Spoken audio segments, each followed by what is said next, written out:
Welcome Bee Shifters, Josh Bloom here. This is going to be a short tutorial on creating an event for certification or recertification, hazmat, dispatcher, you kind of name it. So as an instructor, once you're at your main page, all you're going to do is go down to Event Manager, click on Event Manager.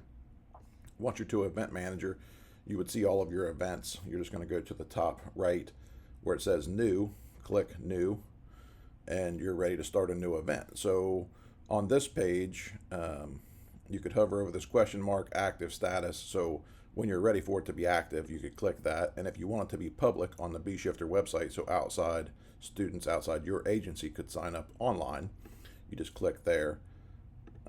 Simple, enter the dates of what is your class going to be. I'm just going to back it up and say that it was the 1st through the 3rd.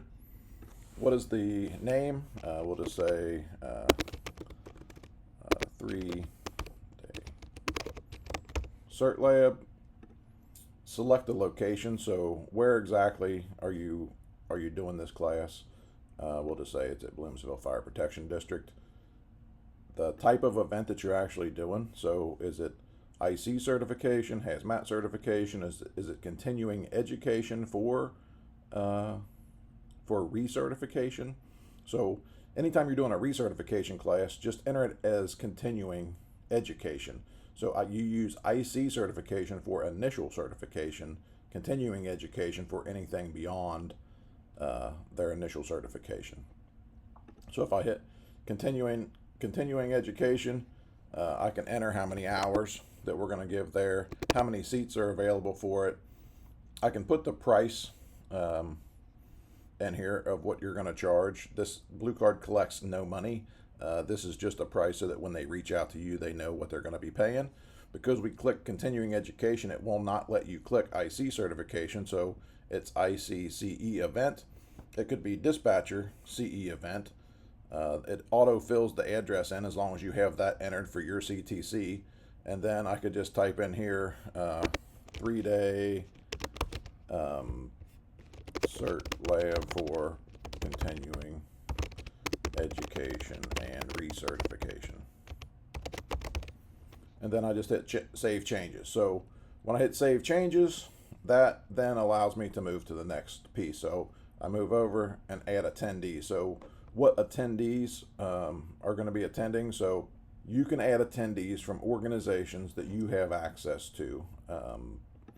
So I obviously have access to every fire department that is within the Blue Card system.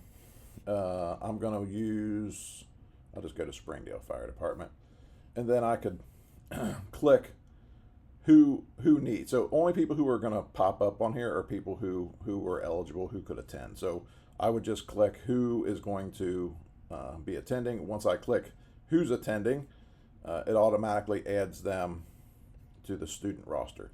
And then I do the same thing for instructors. So instructors who's teaching a class, I would go to instructors, click on what instructors from what organization are going to be teaching, and then anytime you're finished, just make sure you go to save changes. And then I'm not going to go all the way through this and show every single piece of everything that's going on and add actual students here.